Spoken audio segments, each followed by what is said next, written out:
할렐루야. 네, 때려야 산다 이와 같은 제목으로 말씀 증거하겠습니다.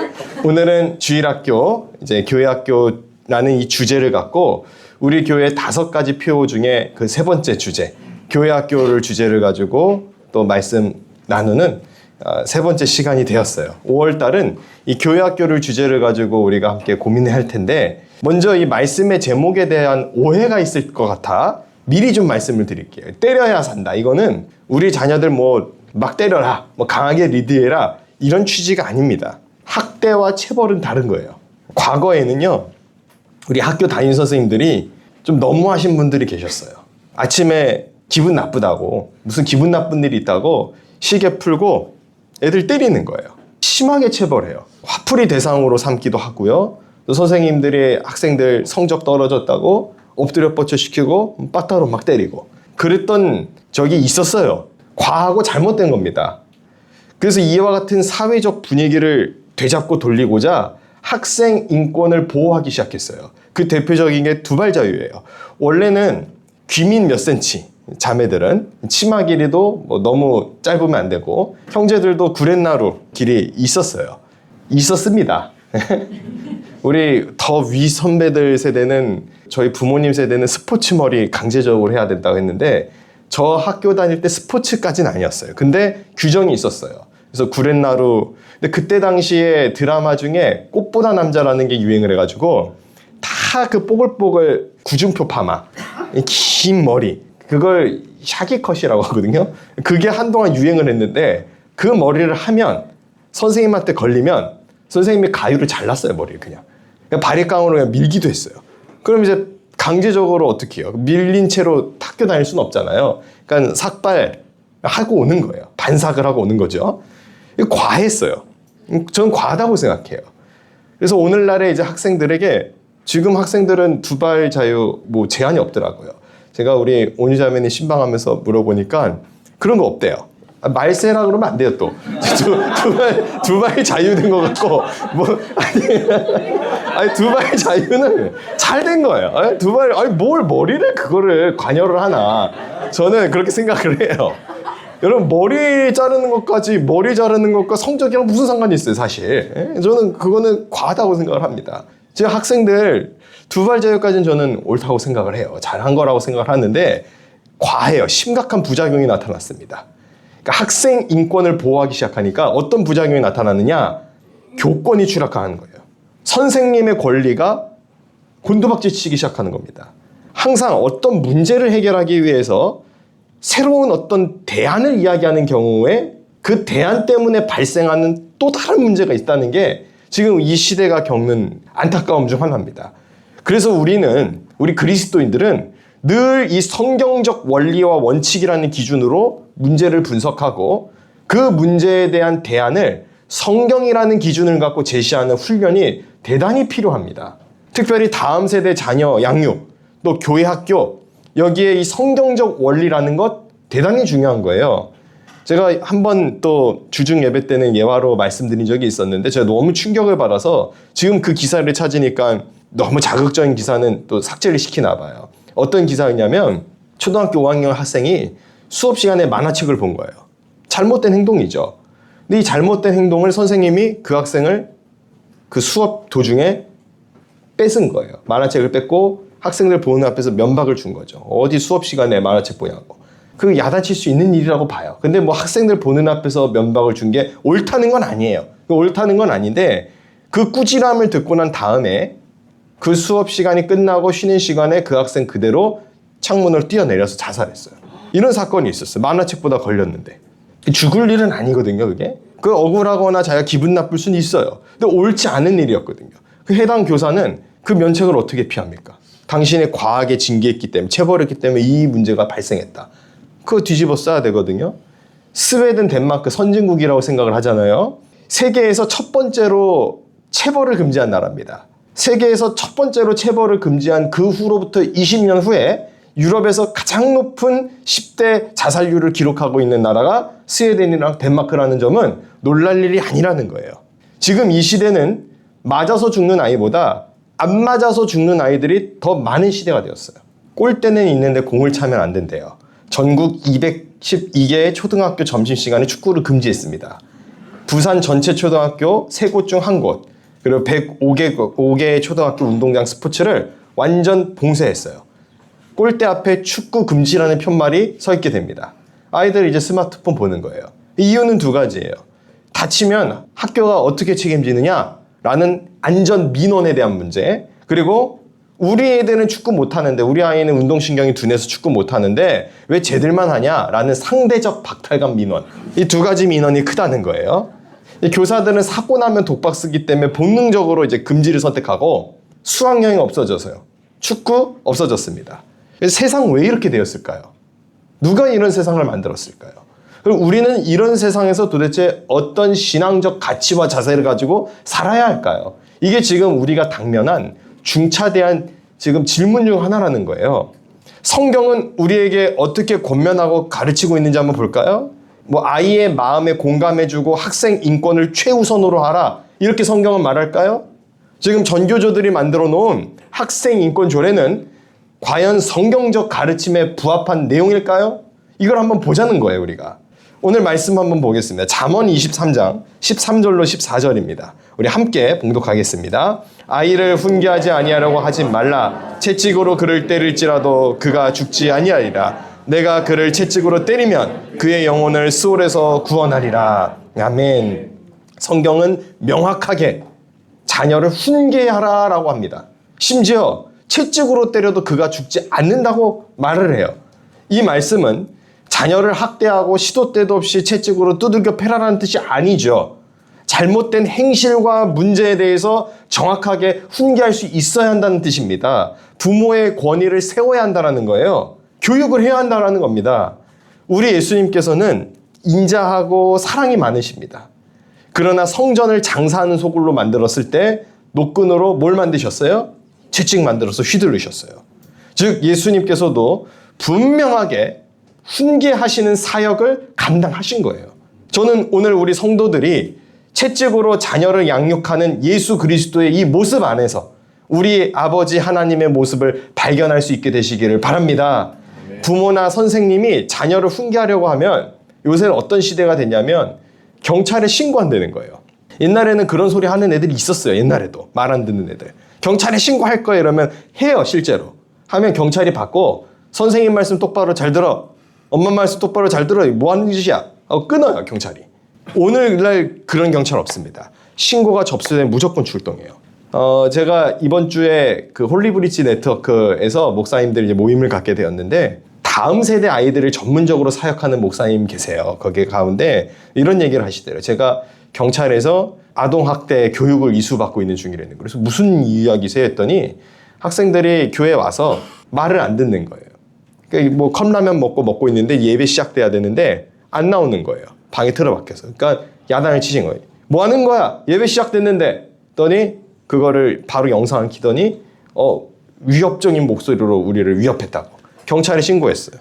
경찰이 와가지고 위협적인 목소리로 아이들 위협하신 사실이 있으시냐고. 아니 이런 경위에 있어서 예배를 드려야 되는데 이 아이들이 방에서 안 나옵니다. 그런 것 없어요. 당신 그렇게 하셨기 때문에 죄송하지만 사고 접수돼서 이거는 이수교육 받으셔야 됩니다. 그렇게 해서 받고 있다는 거예요. 세상 황당해요 진짜. 그러면서 이제 목사님들한테 한 얘기가 주일학교 다음 세대 아이들 교육하실 때 조심하셔야 돼요. 계속 그 얘기 하시네요. 조심하셔야 돼요.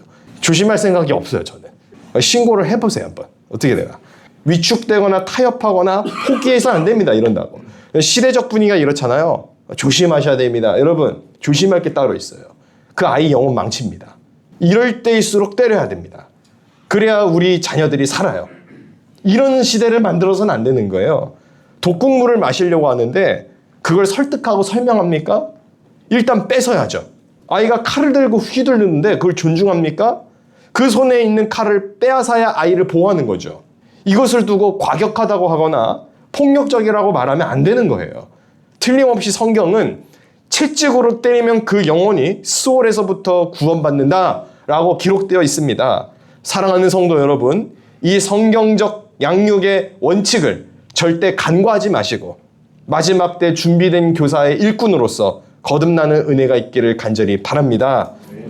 그러면 지금부터 구체적으로 어떻게 채찍을 휘둘러야 되는가에 대하여 그게 세 가지로 말씀을 드리겠습니다. 첫째로 원칙의 채찍으로 때리라라는 거예요. 원칙의 채찍. 때려야 산다라는 제목으로 제가 지금 설교를 하고 있는데, 제가 거듭 말씀드리지만 자녀들을 학대하거나 무조건적인 복종을 강요하기 위해서 채찍을 휘둘러서는 안 되네요. 그걸 의미하는 게 아니에요.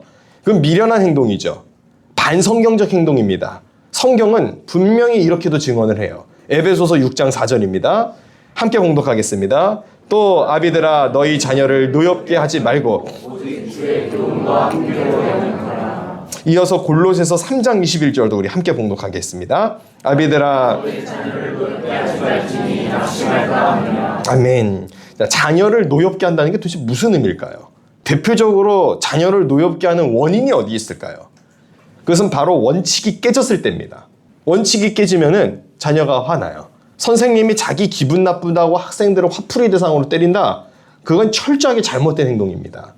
감정으로 사람을 다스리고 폭력을 가하는 행동은 영혼을 죽이는 행동이에요. 반면에 예를 들면 이런 거예요. 숙제를 안 해왔어요. 불성실해요. 그럼 거기에 대해서 불만 품을 수 없는 겁니다. 무언가의 규칙, 원칙이란 틀 안에서 거기서부터 벗어났을 때 너 규칙을 어겼네? 이거는 훈육해야 돼. 라는 원칙을 제시했을 때 그에 대해서 만약 불만을 풉니다. 그럼 더 혼나는 거예요. 그러니까 이제 이 원칙에 익숙한 자녀들은 내가 원칙에서 비껴나가면 훈계받는 거에 있어서 당연하게 생각을 한다는 거죠. 마찬가지입니다. 성경적 원리와 계명에서 벗어날 때 훈계하는 것이지 기분에 따라 때리는 것은 영혼을 살리는 행동이 전혀 아니죠. 앞서 예시를 들었던 예수님의 성전 정화 사건을 우리 한번 생각해 보시기 바랍니다. 예수님께서 시도 때도 없이 노끈으로 채찍 만들면서 휘두르고 다니셨나요? 무슨 예수님 카우보이세요? 예수님 그러고 다니신 거 여러분 보세요? 이 장면도 대단히 특이한 장면이에요, 사실. 하나님 앞에 예물을 드려야 할 그 성전에서 악이 행해지니까 채찍을 휘두르신 거예요. 요한복음 2장 15절 말씀 한번 찾아보겠습니다. 우리 요한복음 2장 15절 말씀 우리 함께 봉독합니다. 노끈으로 채찍을 만드사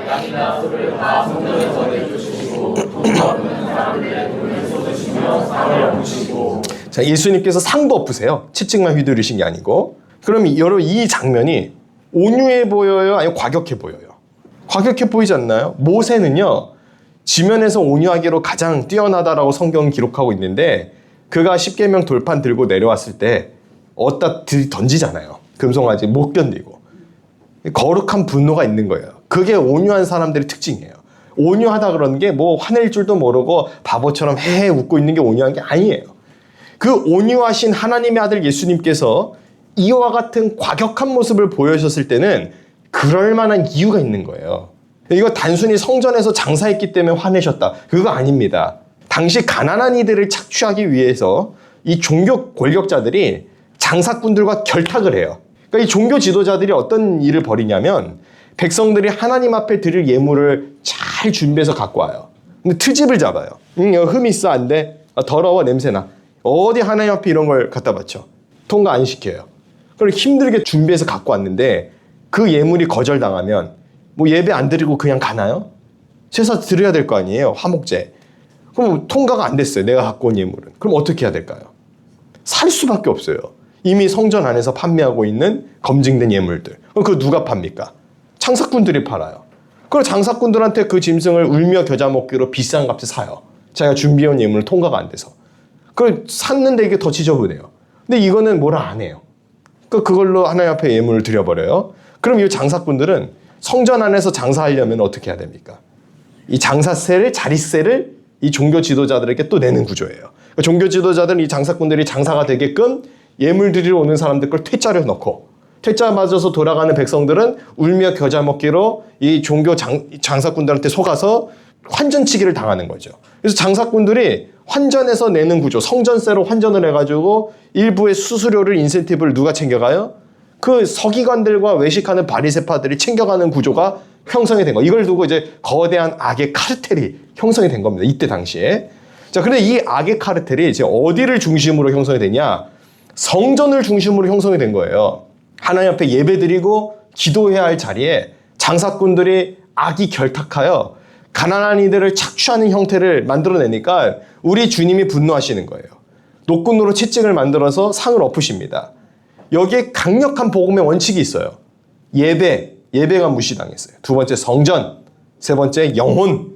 우리 하나님이 가장 사랑하는 것들을 가장 악한 방법으로 한꺼번에 더럽히고 있으니 우리 주님의 마음이 어떻겠냐 이거예요. 예수님께서 우리에게 주신 절대적 계명은 무엇입니까? 하나님 사랑과 이웃 사랑이에요. 이 계명을 동시에 어길 때 주님께서 채찍 휘두르시는 겁니다.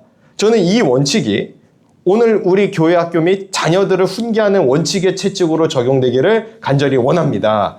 잔인한 인성을 가진 그런 성품, 가난한 이들을 멸시하는 행동에 대해서 하나님을 멀리하고 예배를 경히 여기는 태도에 대해서 어떻게 해야 할까요?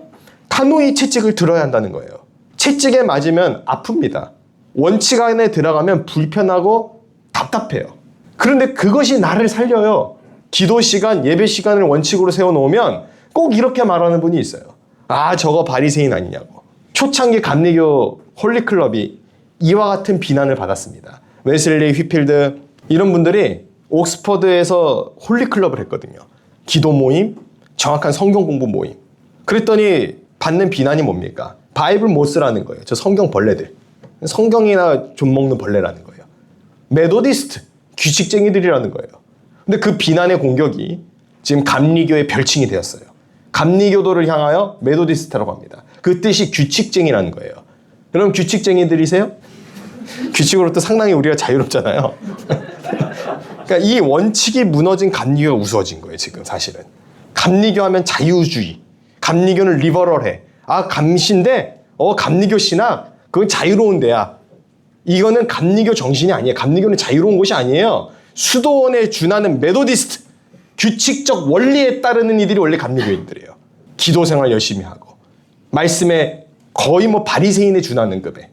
그 시대의 이 감리교도들이 그 사회를 변화시키고 세상을 부흥시키고 악의 도성을 무너뜨리고 교회를 세우는 일에 일조를 했어요. 그런데 오늘날 감리교는요. 오늘날 감리교가 그러지 않잖아요. 우리 교단도 지금 감리교에 속해서 제가 하는 말이에요. 어떻게 무너진 겁니까 이게? 그래서 성경적 복음적 원리를 두고 함부로 율법주의라고 정죄하면 안 돼요. 오늘날 율법주의다 어쩌다 정죄하는 사람들의 특징이 뭐냐면 자기가 못하니까 그게 부러워서, 그게 싫어서, 미워서 자기만 기도 안 하고 망하지 왜 기도하고 있는 사람 같이 기도 못하게. 아, 그렇게 기도하는 거는 그건 율법주의야. 아, 뭘 금식을 해? 아, 외식하는 자들처럼 금식하지 마. 아, 뭘 철야를 해. 자. 하나님 체력을 충전하는 기뻐하셔. 누가 그렇게 얘기해? 누가? 이게 감리교 정신에서 벗어나는 신앙적 행태라는 거죠. 오늘 우리 교회학교 시간 들었죠? 이거 절대 오해하면 안 되는 게 성도의 견인교리 그리고 불가항적적 은총 이거를 또 악용하는 악당들이 있어요. 하나님은 내가 무슨 짓을 해도 구원하셔. 근데 분명히 전제를 말씀하시고 못 들은 거예요. 때려서 하나님 어떻게 하신다고요? 구원하시기로 작정된 그 영혼을 악한 일 행하는데 구원하시는 게 아니고 그 악한 일을 멈추도록 때려가지고 교정하셔가지고 변화시켜가지고 하나님의 사람으로 만드셔서 구원하시는 거예요. 삼손이 그냥 내버려두는 게 아니에요. 그 눈이 뽑힐 때까지 주님 두시는 거예요. 그래서 주님 찾게 만들어요. 이번 한 번만 나를 강하게 하사. 그때 성령이 역사하시는 거예요. 여러분 우리는 착각을 한다는 거예요. 하나님이 나를 구원하시기로 작정했으니까 안심하는 거 좋아요. 그런데 뭘 착각하냐면은 신앙생활의 나태함을 그 교리적인 방패로 보호막을 삼아서 멋대로 사는 것이 마치 이중 예정의 결정론에 따라 내가 보호받는 것으로 착각을 하는 방식으로 적용하는 것은 이건 옳지 않다라는 거예요. 그래서 그거에 대한 대항마로 사실 우리 감리교는 정확한 규칙쟁이거든요. 근데 교리도 엉망인데 규칙도 안 잡혀서. 그러니까 이게 서겠냐고요, 제대로. 너무 이렇게 목사님 이제 교단 탈퇴할 생각이십니까? 그런 눈빛으로 보시는데 저는 여기에 가감이 없어요. 또 더 자유로워요. 오히려 이런 말을 할 수가 있는 게 제가 감리교 목사이기 때문에 그렇습니다. 더. 그리고 저 자신에게 하는 얘기예요.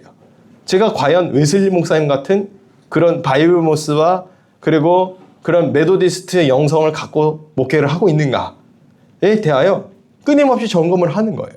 제가 가까운 곳에서 세미나가 있었기 때문에 새벽에 급히 또 무슨 자료집이랑 책이 필요하다고 하셔가지고 제가 가져가기 위해서 왔는데 사실 제가 사택에 멀기 때문에 새벽을 늘 나오지 않잖아요. 근데 새벽에 기도를 쌓고 계신 성도님들이 계시더라고요.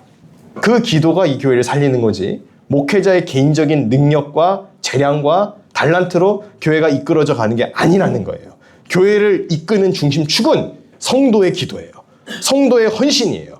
보이지 않는 곳에서 헌신하고 열심을 다하는 우리 메소디스트들이 있기 때문에 그들의 열심을 통하여 하나님께서 이 교회를 세우시고 이끌어 가시는 줄로 믿습니다. 예수님께서는 이렇게 말씀하세요. 마태복음 5장 20절입니다. 내가 너희에게 이르노니 너희 의가 서기관과 바리새인보다 더 낫지 못하면 결코 천국에 들어가지 못하리라. 예배에 열심을 내는 사람을 보고 유난이라고 손가락질할 게 아니고 그거는 기본인 거예요. 기본. 바리새인의 문제가 여러분 외식하고 가식하고 형식만 남은 게 문제예요. 나머지는 문제 없어요. 형식만 남아있다는 게 문제지 그들의 형식 그 자체는 우리가 더 실천하고 지켜야 할 내용이라는 겁니다. 한국교회가 예배를 형식적으로만 지켜서 이렇게 되었어 라는 비판은 오를 수 있어요. 옳은 비판이에요. 그런데 한국교회가 예배 형식에 묶여서 자유롭지 않아서 이렇게 된 거야 라고 진단하는 사람이 혹 있다면 그것은 잘못된 진단이라는 겁니다. 완전한 엉뚱한 소리를 하는 것이죠. 바리새인들이 기도하지 않아서 혼난 게 아닙니다. 그들이 말씀을 연구하지 않아서 혼난 게 아니에요. 기도를 하는데 알맹이가 없고 말씀을 암송하는데 성경 말씀대로 살지 않았기 때문에 혼이 났던 겁니다. 원칙을 세워놓으면 그게 멍해가 되고 굴레가 돼요. 그렇긴 하지만 그 원칙은 나를 지키는 강력한 무기가 됩니다. 웨슬리가 올더스케이트가에서 구원의 확신을 얻기 전에 대충대충 막 살지 않았어요. 옥스퍼드에서 이미 경건 생활을 실천하고 있었습니다. 히브리어, 헬라어, 라틴어에 이미 능통했어요. 이미 성경을 원어로 읽고 있었어요. 근데 이것이 무엇을 의미하는 줄 아십니까?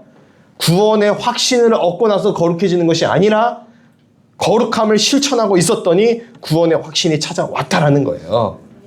나는 아직 믿음이 연약한 초신자라 그렇게는 못하겠어. 이런 소리는 우리 교회에서 안 받아준다는 거예요. 이런 말은 우리 임원들에게 안 먹혀요. 속장님, 저는 이제 막 새신자 입교 끝나도 왜 바로 속회 들어왔어요? 그런 말은 안 맞는 말이에요. 입교와 동시에 속회는 배정이 되는 거예요. 예수를 믿으면 그 순간부터 시작이 되는 거예요. 힘들다고요? 괴롭다고요? 답답하다고요? 그게 종교인으로 살면 이게 스트레스로 올 수 있어요. 종교인으로. 종교인의 어떤 행위로서 이것을 해야 된다고 하면은 스트레스예요. 근데 원칙, 이 원칙의 채찍이 복음으로 휘둘러질 때 이 채찍은 황금의 채찍, 기쁨의 채찍, 은혜의 채찍이 되는 줄로 믿습니다. 그래서 이 원칙을 지키는 일이 기쁨이 되는 거예요. 행복한 일이 되는 거예요. 사랑하는 형제자매 여러분, 오늘 우리부터 이 교육의 원칙, 복음의 원칙, 사랑의 원칙을 세워서 그 기준 안에서 마음껏 채찍을 휘둘러 죄악의 흔적을 다 없애는 믿음의 백성들 되시기를 예수님의 이름으로 간절히 축원합니다. 두 번째로 말씀의 채찍으로 때리라는 거예요. 말씀의 채찍. 우리 자녀들도 그렇고요. 내 자신도 그렇고 언제나 채찍질을 해야 하는데 그 채찍은 말씀의 채찍이어야 합니다. 로마 군인들이 예수님께 휘둘렀던 채찍은 폭력의 채찍이요 죽음의 채찍이었어요. 그러나 우리 예수님께서 우리에게 휘두르시는 채찍은 오직 말씀의 채찍이라는 거예요. 오늘 잠언 말씀 다시 보기를 원합니다. 우리 잠언 23장 13절 14절까지 말씀 한 목소리로 봉독합니다. 아이를 훈계하지 아니하려고 하지 말라. 채찍으로 그를 때릴지라도 그가 죽지 아니하리라. 내가 그를 채찍으로 때리면 그의 영혼을 수로로서 구원하리라. 아멘. 특별히 이 14절에 주목하시기 바랍니다. 지금 말씀에서 영혼을 수월에서 구원하리라 라고 나옵니다. 그런데 한번 생각을 해보세요. 구원은 예수 그리스도를 믿는 믿음으로 받는 거예요. 그리고 이 믿음을 얻기 위해서는 말씀을 들어야 돼요. 말씀을 들으면서부터 믿음이 생기거든요. 따라서 영혼을 수월에서 구원하는 이 채찍은 반드시 말씀의 채찍이어야 된다는 거예요. 말씀의 원리와 성경적 기준으로 훈계하는 것은 그 길만이 자녀를 살리는 길이라는 겁니다. 우리가 영혼 구원을 위해서 힘써야 된다고 말합니다. 그래서 다른 이에게 목소리 높여 전도할 때 많아요. 예수님 믿으세요. 예수 믿어야 구원받습니다. 말할 때 많아요. 그런데 정 말 안 듣는 사람들 있죠. 포기하는 경우도 생겨요. 저 사람은 도저히 택함 받은 백성이 아닌가 봐. 포기하는 경우도 생기고 또 전도하다가 상처도 받아요. 상처받는 일 생깁니다. 당신이 뭔데 이렇게 전도하냐 그러고 위축이 되죠. 그러나 절대 포기할 수 없는 영혼들이 있는데 바로 우리 자녀들입니다. 남은 쉽게 포기해요. 그래도 뭐 안 먹히는데 어떡해요. 그 영혼 아무리 사랑해도 뭐 안 되는데 어떡해요. 근데 내 자녀는요. 자녀들만큼은 하나님의 사람으로 만들고 말씀의 원리에 순종하도록 만들어야 지옥에서 건져낼 거 아닙니까? 그런데 종종 교인들 중에 자녀들의 구원을 포기하는 분들의 모습이 보여요. 교인들 중에, 한국교회 교인들 중에 주일에 학원 가야 한다고 고3 1년간은 교회 가지 말아라 라고 하는 사람이 무슨 그리스도인이에요. 근데 집사집분 다 알고 있어요. 그런 사람들이. 아니 고3 1년간은 교회 다니지 말래요. 그럼 뭐 성적이 더 오를 것 같아요? 교회 안 가는 시간에 과연 공부를 할까요? 저는 장담컨대 결코 그러지 않아요. 절대 공부를 안 해요. 자녀가 토요일에 밤새 공부해요. 아, 훌륭하죠. 대단하죠? 근데 그것 때문에 주일에 늦게 일어나서 예배를 빠져요. 그럼 그건 칭찬받을 일입니까? 채찍으로 맞아야 할 일입니까? 채찍으로 맞아야 할 일이라는 거예요. 그거는. 제가 이제 논술 강사를 하다가 전도사가 되니까 교회에 있는 아이들 몇 번 지도한 적이 있었는데 얘들도 학교를 잘 가는 거예요. 여기 소문이 나가지고 그 학부모들 사이에서 또 소문이 나서 전도사 시절에 어떤 학부모가 자녀를 데리고 온 거예요. 와가지고 한다는 소리가 논술 강의 좀 지도해 줄 수 있나요? 물어보는 거예요. 제 전도사인데 제가 그 지도를 교회에서 해주실 수 있으면 교회 등록하겠대요. 아, 웃기고 있어요 진짜. 도대체 공부는 왜 하고 교회는 왜 다닙니까? 공부하는 목적이 무엇이고 교회 오는 목적이 무엇입니까? 말씀의 채찍으로 맞은 백성들은 공부의 목적이 영혼 구원이어야 돼요. 말씀의 채찍을 들고 다니는 사람의 최종 목표는 천국이어야 돼요. 저한테 이상한 조언했던 사람 많아요. 교회 개척 전에 아 목사님 달란트는 그 논술 이거니까 논술 학원을 겸하세요. 무슨 학원을 겸해서 해요? 제가 논술 제 맞춤법도 틀리는 사람이에요. 쟤는. 제가 논술을 할 수 없어요. 저는 다 거짓된 거예요. 그게 점점 더 틀려요. 하나님께서 그거 절대 못하게 하시려고 감이 전혀 안 와요. 이제는 비문학 지문바둑이 뭔 소린가 싶고 저는 성경을 보면 근데 쏟아져요. 아, 하나님의 은혜가 부어지고 이걸로 말씀 준비하겠다. 이게 뭐예요? 성령께서 그 일은 끊으시고 이 일은 하게 해주시는 줄로 저는 믿어요. 네? 저는 그렇게 갈 거예요. 이 땅에서 잘 먹고 잘 사는 문제에 있어서는 가혹할 정도로 채찍질하고 배우면서 천국 가는 진리에 대해서는 왜 외면을 하는가? 지금 이 시대의 모습은 주님께서 휘두르셨던 그 성전에서 휘두르셨던 그 노끈 채찍이 필요한 그 시대라는 거예요. 그 채찍은 근데 점점 없어지고 로마 군사가 예수님께 휘둘렀던 그 저주의 채찍만이 난무하는 모습이 지금 오늘날 현 시대가 되어버렸습니다. 사랑하는 성도 여러분, 우리 말씀의 채찍을 회복하여서 나 자신과 우리 다음 세대를 향해 힘껏 말씀으로 때릴 수 있는 믿음의 백성들 되기를 간절히 바랍니다. 그래서 말씀으로 우리의 신비에 거룩한 계명의 표식을 깊게 새기는 그와 같은 은혜가 있기를 예수님의 이름으로 간절히 축원합니다. 마지막 세 번째로 여러분 기도의 채찍으로 때려야 된다는 거예요. 기도의 채찍. 지금 시대를 보면 참 걱정되실 겁니다. 운동장에서 뛰어노는 학생들이 없어요. 아이들이 상대적 박탈감을 느낀다고 시험을 없앴어요. 표창장 수여 없앴어요. 운동에 무승부로 끝내요. 무승부 할 거면 왜 하는 거예요 도대체? 청팀 배팀이 줄달리기 하다가 한쪽이 이길 것 같으면은 그만하래요. 그냥 잘했다고 힘냈다고 애썼다고 이렇게 가면요 사회가 이렇게 되면 잘한 사람 애쓴 사람 수고한 사람에게 박수 쳐주는 마음은 어디서 배우나요? 그 마음이 없으니까 기업의 경영인들이 애쓰고 수고한 거는 인정하지 않고 아니 엉뚱한 사람들이 너 성과금 나눠주는 거예요. 뭐 했는데 도대체? 하이닉스와 삼성의 기여한 게 뭔데요? 한다는 말이 뭐 온 국민이 다 했대요. 뭘 했는데요 도대체? 기업이 나라 살렸죠. 솔직히. 이 얘기 또 솔직히 좀 조심스러워요. 이렇게 말하면 안 돼요. 또 국민들이 애쓴 게 있어요. 애쓴 게 있는데 저는 잘 모르겠다 이거예요. 저는. 상대적 박탈이 아니라 선의의 경쟁 속에서 얻는 자극과 도전이라는 게 있어요. 이거 도대체 어디서 배우냐는 거 이거. 자기 자녀들을 무조건적으로 품고 과잉보호한 나머지 하나같이 연약하고 약해 빠지게 됐어요. 여러분 언론 재기능 못하죠? 사회적인 모든 기능들이 지금 재기능이 안 되잖아요. 교회만 할 수 있어요. 교회는 이런 형상 결코 좌시하지 않을 거예요. 옛날에 학교 선생님들이 너무 엄격해서 교회에 와서 교회 학교 선생님들한테 오히려 은혜 받았거든요. 그리고 세상 운동회는 다 줄 세우고 1등, 2등, 3등 나누고 교회 운동회가 오히려 다 상품 주고 끝나잖아요. 축복해주고 은혜롭게. 근데 이 시대가 바뀌었습니다. 진정한 스승은 없어지고 원리와 원칙이 무너진 시대가 되었어요. 따라서 이에 맞춰서 우리 성혈교회 교육은 바뀔 거예요. 다 상품 주는 거 안 할 거예요. 잘하는 사람 애쓴 사람이 줘야죠. 저 교회학교 교재 교회학교 듣는 사람 줄 거예요. 교회학교를 안 듣는데 왜 책을 줘요? 교회학교를 하는 사람이 받아야죠. 애쓰고 수고하는 사람이 받아야 되는 거 아닙니까? 애쓰고 수고하는 사람들이 직분 받고 애쓰고 수고하는 사람들이 상급 받는 거 아니에요? 여러분 천국은 상급이 있어요. 자꾸 천국 가서 다 똑같을 거란 이야기 하잖아요. 무슨 양심에 화인 맞았어요? 도대체 스데반이랑 사도 바울이랑 어떻게 내가 같은 공간에 있냐고요. 그러고 싶으면 순교하는 거예요, 순교. 근데 그런 각오는 안 돼 있고. 나는 그냥 고3 때는 그냥 교회에 빠지고 대충 날라리 신앙생활하고 좋은 말씀, 듣고 싶은 말씀만 듣고 교회 안 가고 싶을 때는 안 가고 그래 놓고 내가 바울과 스데반과 함께 있겠다. 아니, 그럴 리는 없어요. 그럴 리는 결코 없다는 거예요. 성경은 그렇게 말하지 않아요. 지금 하도 시대가 무너져서 대안학교로 사람들이 많이 몰려요. 근데 여러분 대안학교도 잘 생각을 해야 돼요. 교육부가 간섭하기 시작했습니다. 역사 교육에 대해서 교육부가 관여를 해요. 그래서 무너진 공교육이 생기니까 홈스쿨링으로 선택하는 이들이 좀 많이 있거든요. 근데 여러분 이거 우리 기도로 어른 세워야 됩니다. 기도의 채찍은 많이 맞을수록 좋은 겁니다. 가만 생각하니까 이 기도하라라는 강요는 들으면 들을수록 영혼을 살리는 소리예요. 기도해라, 기도해라. 공부해라, 공부해라. 공부해도 소용없다니까요. 공부했는데 그 인성과 그 인격이 엉망이면 무슨 소용이 있냐는 거예요. 기도해야 되는 거예요, 기도. 깨어있는 분들이 자녀들 걱정하니까 우왕좌왕 난리도 아니에요.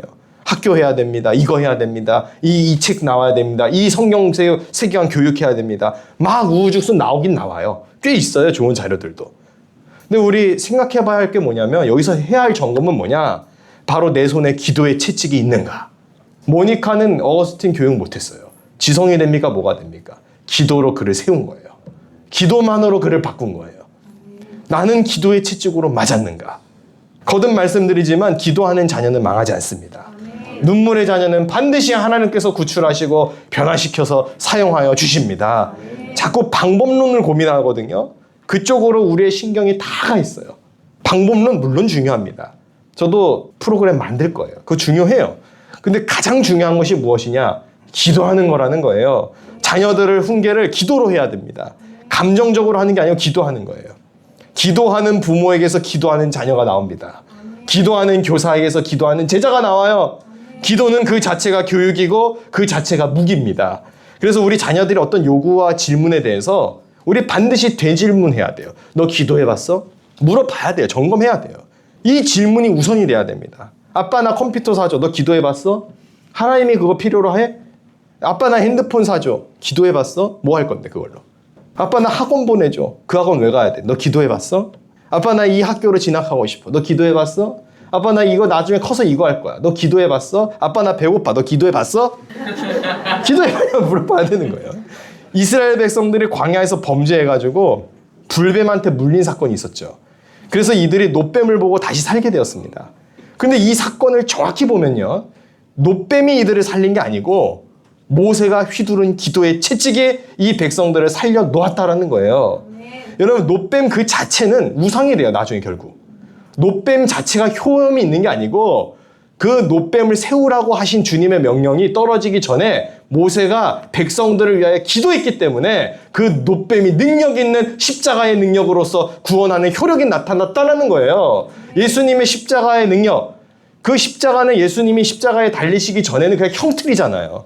왜 십자가가 능력이 되는가? 예수님이 못 박히셨기 때문에, 그곳에 주의 보혈이 흘렀기 때문에, 다른 흉악범들 사형수들이 못 박힌 십자가는 그런 효력은 없어요. 예수 그리스도께서 못 박히신 그리스도의 보혈의 능력, 그 십자가만이 우리를 구원하는 능력이 되었다는 거예요. 그러니까 이게 그리스도의 능력에 초점이 있어야 되는 거예요. 십자가 자체가 우상이 되는 게 아니고, 놋뱀 자체가 우상이 되는 게 아니고, 십자가를 액세서리로 만들어서 가지고 다니는 거 아무 효과 없어요. 나 십자가 목걸이 찾는데, 나 십자가 팔찌 찾는데 아무 소용없어요. 내 가슴에 예수 그리스도의 십자가의 능력을 품고 가지 않는 한 그 십자가는 능력이 없는 그냥 장식품에 불과하다는 거예요. 세상도 그런 장식품 해요. 심지어 무속인도 십자가 목걸이 차요. 근데 그들의 십자가가 무슨 능력이 있냐 이거예요. 우리의 가슴의 십자가. 그리스도께서 피 흘리신 그 십자가의 능력. 그것이 능력 있는 복음의 능력이라는 것이죠. 우리 민수기 21장 7절 말씀 보겠습니다. 민수기 21장 7절. 함께 봉독합니다. 백성이 모세에게 이르러 말하되 우리가 여호와와 당신을 향하여 기도하여 이 뱀을 우리에게 떠나게 하소서. 모세가 백성을 위하여 기도하매. 아멘. 아직 노뱀 나오기 전에 기도부터 나오는 거예요. 백성들이 원망함으로 범죄하였다라는 사실 스스로도 알아요. 우리가 이것 때문에 이렇구나. 본인들도 압니다. 그리고 매달립니다. 제발 기도의 채찍으로 좀 휘둘러 주세요. 매달려요. 그래서 모세가 백성을 위하여 기도합니다. 이어서 8절입니다. 여호와께서 모세에게 이르시되 불뱀을 만들어 장대 위에 매달아라. 물린 자마다 그것을 보면 살리라. 모세가 놋뱀을 만들어 장대 위에 다니 뱀에게 물린 자가 놋뱀을 쳐다본 즉 모두 살더라. 불뱀의 채찍으로 죄를 깨닫는다면 기도의 채찍으로는 구원을 깨닫게 됩니다. 백성들도 모세가 기도해야 산다라는 거 알고 있잖아요. 본인들도 알아요. 기도해야 산다는 거. 마찬가지입니다. 우리 자녀들 백날 고액과에 보내도 인성교육 캠프 보내도 소용없어요. 인성교육 캠프가 있어요. 또 요즘 인성 잡아준다고. 죄인을 회개시키는 비책은 오직 기도뿐인 줄로 믿습니다. 인성교육 갔다 와서 인성 안 잡혀요. 사서삼경 읽고 명심보감 읽어도 안 바뀌어요. 왜요? 인간이 죄인이니까. 그 성리학은 실패한 걸로 밝혀진 거예요. 이미. 인간의 애씀과 수고와 노력으로 군자가 될 수 있어요? 안 되는 거예요. 인간의 애씀과 수고와 헌신으로 석가가 될 수 있어요? 안 되는 거예요. 죄인이래요. 안 돼요. 오로지 주님이 주시는 은혜만이 우리를 구원할 수 있다는 거예요. 사랑하는 성도 여러분, 기도의 채찍을 준비하시기 바랍니다. 기도의 채찍으로 다음 세대들을 키워내시기 바랍니다. 아파도 기도, 건강해도 기도, 등원할 때 기도, 하원할 때 기도, 자기 전에 기도, 일어나서 기도, 밥 먹기 전에 기도, 밥 먹고 나서 기도, 아침에 눈 뜨고 기도, 늘 기도하는 거, 기도. 계속 기도하는 겁니다. 이렇게 기도의 채찍을 맞으면 영적으로 건강해지고 거룩한 삶을 살아가게 됩니다. 그래서 체벌도 여러분 기도로 해야 돼요. 기도로. 아이들 혼낼 때 그 생각하는 의자라고 있어요. 생각하는 의자. 아시죠? 그 앉혀놔봐야 씩씩대고 반성 안 해요. 분해하고. 가정마다 우리 생각하는 의자 바꿔요. 기도하는 의자. 너 여기 앉아 기도해. 아빠도 같이 기도할게. 끌어안고 기도하는 거예요. 주님, 내 자녀의 회개의 영을 부어주옵소서. 이 아이의 잘못을 깨닫게 하여 주옵소서. 성령님, 이 아이의 마음을 두들겨 주옵소서. 눈물로써 기도하면 그 자녀가 기도의 역사가 일어나죠. 생각하는 의자는 반성하는 척만 하고 돌아서죠. 그런데 기도의 의자 자리에서 눈물을 흘려 기도 같이 하면 자녀 변화된다는 거예요. 이와 같은 기도의 채찍이 준비되어 있을 때 어두운 세상 속에서도 빛의 자녀들이 키워지고 양육되게 될 줄로 믿습니다. 오늘 때려야 산다라는 말씀으로 제목을 증거했는데 여러분 안 때리면 괴물됩니다. 지금 뭐 국회의원 또 위정자들 뭐 시의원 나오는 사람들의 전과 없는 사람 한번 찾아보세요. 전과 없는 사람 거의 없어요. 보면 무슨 고담시예요? 대한민국이? 아니 무슨 이거 범죄자 소굴이 됐어요. 이게 왜 이렇게 됐는지 아세요? 교육이 도덕성을 이야기하지 않고 성실함과 바름이 이야기하지 않고 대학 잘 가라, 사기치더라도 손해보지 말아라, 남 등쳐먹더라도 너만 잘 풀리면 된다, 요 따위로 교육을 해놨기 때문에 이 사회가 이렇게 붕괴된 거라는 거예요. 그러니까 이제 어떻게 얘기합니까? 일 잘하면 돼. 뭘 일을 잘해, 범죄자가. 잘해봐야 뭘 잘하겠어요. 그냥 막 찍어대는 거예요. 그냥. 이거 괴물들이 나온 거예요. 지금 이 사회 병든 겁니다. 이쁘다고 방치하고 불쌍하다고 봐주고 힘들다고 넘어가고 그 결과 어떻게 됩니까? 자기 절제력과 통제력이 있는 건강한 사회인들이 점점 없어졌어요. 그런데 교회에서 훈련되어 있는 그리스도인들마저 그렇게 되면 안 되잖아요. 우리부터 마음 아프고 조금 불편해도 정신 차리고 채찍으로 때릴 수 있기를 바랍니다. 참 놀라운 것은 이 성경은 지금보다 훨씬 이전에 기록된 말씀인데 오늘 이 시대를 바로 세우는 강력한 교육 지침으로 복음의 영향으로 드러나고 있어요. 어째서 이것이 가능한가? 성경은 하나님의 말씀이기 때문에 가능하다라는 거예요. 교육의 이념이 달라지고 방식이 달라지고 시대가 달라졌다? 그래도 성경 말씀대로 하면 되는 줄로 믿습니다. 말씀에 힘이 있고 복음의 권능이 있습니다. 시대를 역행하는 일이라고 세상에서 공격해요. 이 요즘 시대에 왜 저러냐고. 우리는 채찍을 들 겁니다. 자녀가 있는 부모님들은 집에 기도하는 의자 그리고 회초리 반드시 구비하시고 성경적 자녀 양육 지침서대로 가정에서부터 교육 이념을 잡아주시기를 부탁드립니다. 이것이 오늘 이 시대의 채찍인 거예요. 그리고 무엇보다 우리 모든 성도가 원칙의 채찍, 말씀의 채찍, 기도의 채찍으로 무장하여서 영혼을 구원하고 깨우는 일에 날마다 채찍을 휘두르는 믿음의 백성들 다 되시기를 예수님의 이름으로 간절히 축복하고 축원합니다. 기도하겠습니다. 주님, 엉망이 되어버린 이 세대 속에 주님, 도덕성이 바로잡히고 성경적 진리가 바로잡히기를 원합니다. 아버지는 세속의 교육의 이념과 방법을 따르지 아니하고 오로지 성경적 원리대로 우리 자녀들을 살리는 일에 집중하게 하여 주시옵소서. 이 다음 세대 무너졌다라고 말하는 이 험악한 이 시대 싸움인데 다음 세대가 여전히 소망이 있다라는 것을 증명해내는 거룩한 교회 되기를 원합니다. 아버지의 원칙이 있는 교회, 말씀이 살아 숨쉬는 교회, 기도의 능력이 있는 교회로 주님 아버지 하나님 붙잡아 주셔서 우리의 다음 세대 영혼들 다 구원해내고 이들 영혼 한 영혼 한 영혼들이 나아가 이 나라 이 민족을 구원하는 일에 귀하게 쓰임받을 수 있도록 주여 역사하여 주시옵소서. 우리 우주 예수님의 이름으로 기도드렸습니다.